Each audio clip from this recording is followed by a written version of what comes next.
Hi friends, welcome to Thangam world. இன்றைக்கி ஒரு puff sleeve நம்ம எப்படி ஸ்டிச் பண்ணுறது அப்படிங்கிறத பார்க்க போகிறோம். பாருங்கள், சூப்பரான இந்த கிளாத்தில் சுடிதாரோட டாப்புக்கு பஃப் ஸ்லீவ் எப்படி ஸ்டிச் பண்ணுறது அப்படிங்கிறத பார்க்கலாம்.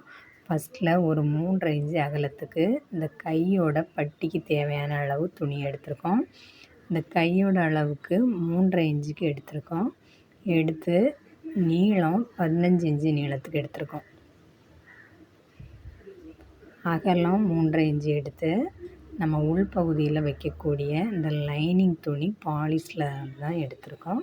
இந்த துணியை நம்ம உள்பகுதியில் வச்சு இந்த மெயின் பீஸ் துணியை மேலே வச்சு இந்த மாதிரி ஸ்டிச் பண்ணிடணும். பாருங்கள், இப்போ 2 கைக்குள்ள துணியையும் மெயின் பீஸ் துணியை மேலே வச்சு தைச்ச பிறகு கைக்கு கட் பண்ணி வச்சுருக்கிற இந்த லைனிங் துணியை வச்சு நம்ம மெயின் பீஸ் துணிக்கு மேலே வச்சு பதிச்சு தைச்சிக்கிடணும். இது ரொம்ப நைஸ் துணி அப்படிங்கிறதுனால நம்ம பதிச்சு தைச்சா மட்டும்தான் அந்த துணி நீங்கி போகாது, இல்லைனா நம்ம பின் பண்ணிக்கிடலாம். நான் இப்போ பதிச்சு தைச்ச பிறகு தான் இந்த லைனிங்கோட உள்பகுதி துணி அளவுக்கு கட் பண்ணி எடுக்க போகிறேன். பாருங்கள், தைச்ச பிறகு இந்த மாதிரி ப்ளீட் வச்சுக்கிடணும். இந்த கையோட சுற்றளவு 15 இன்ச்சு. இந்த 15 இன்ச்சுக்கு நம்ம கூடுதல் ப்ளீட் வைக்கிறதுக்காக நிறைய துணி எடுத்திருக்கோம். எடுத்து இந்த துணியை இந்த மாதிரி ப்ளீட் வச்சுக்கிடணும். அடுத்தது கீழ்ப்பகுதியிலையும் பாருங்கள், 15 இன்ச்சை விடவும் கூடுதல் தான் நம்ம துணி எடுத்திருக்கோம். இந்த மாதிரி நீட்டாக ப்ளீட் வச்சுக்கிடலாம்.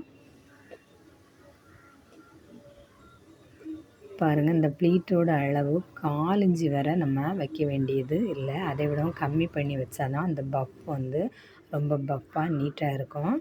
இந்த உள் துணி நம்ம பாலிஸ்டர் துணி வச்சுருக்கனால பஃப்பு ரொம்பவே பஃப் மாதிரி நல்ல நீட்டாக இருந்து. பாருங்கள், அடுத்த கையும் எடுத்து இந்த மாதிரி நம்ம ப்ளீட் வச்சுக்கிடணும். 4 இன்ச்சுக்கு அடுத்தால 4 இன்ச்சு அளவு வச்சு நம்ம ப்ளீட் வச்சுக்கிட்டே இருக்கணும். இந்த ப்ளீட் வைக்கிறதுக்கு எவ்வளோ வைக்கணும் அப்படிங்கிறதுக்கு நம்ம ஒரு அளவு வச்சுருக்கோம். ஏற்கனவே நம்ம மெஷர்மெண்ட் மார்க்கிங் பண்ணி கட்டிங் பண்ணும்போது அந்த அளவுக்கு நம்ம ப்ளீட் வச்சா போதும். பாருங்கள், இந்த மாதிரி ப்ளீட் வைக்கும்போது ஒரு ப்ளீட் வைக்கிற அதே மாடலில் அதே அளவில் தான் நம்ம அடுத்தடுத்த ப்ளீட் வைக்கணும். ஆப்போசிட்டில் எல்லாம் வைக்கக்கூடாது. ஆப்போசிட்டில் வைக்கும்போது அது பாக்ஸ் ப்ளீட் ஆயிரும். பாருங்கள், அடுத்ததாக இந்த 2 கையும் அளவு கரெக்டாக இருக்கா அப்படிங்கிறத செக் பண்ணிக்கிடணும். செக் பண்ணிக்கிட்டு ஏதாவது அளவு எதுவும் குறைவாக வந்தால் நம்ம ஒரு ப்ளீட் வச்சுக்கிடலாம், இல்லைனா ஒரு ப்ளீட்டு பிரித்து விட்டுக்கிடலாம். ஆனால் 2 கைக்குமே நம்ம கரெக்டாக அளவு வச்சு தான் ப்ளீட் வைக்கணும்.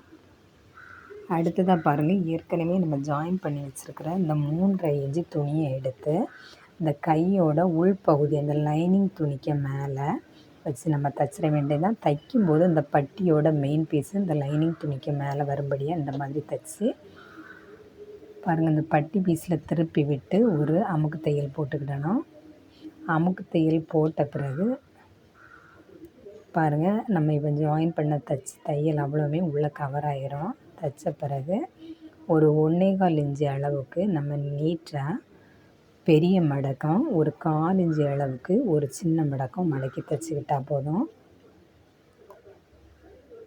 இந்த தையல் அந்த மடக்கோட எட்ஜில் தான் நம்ம தைக்கணும். தைச்ச பிறகு ஒரு நண்டுகால் அளவுக்கு சோவடி அடித்தா போதும். சூப்பரான பஃப்கை நமக்கு ரெடி ஆகியாச்சு. ஃப்ரெண்ட்ஸ், நீங்களும் இந்த மாதிரி ஈஸியான மெத்தடில் பஃப் ஸ்லீவ் தைச்சி பாருங்கள். தைச்ச பிறகு சூப்பராக இருக்கும் ஃப்ரெண்ட்ஸ். இந்த பஃப் ஸ்லீவு நம்ம ப்ளவுஸுக்கு யூஸ் பண்ணலாம், சுடிதாருக்கு யூஸ் பண்ணலாம்.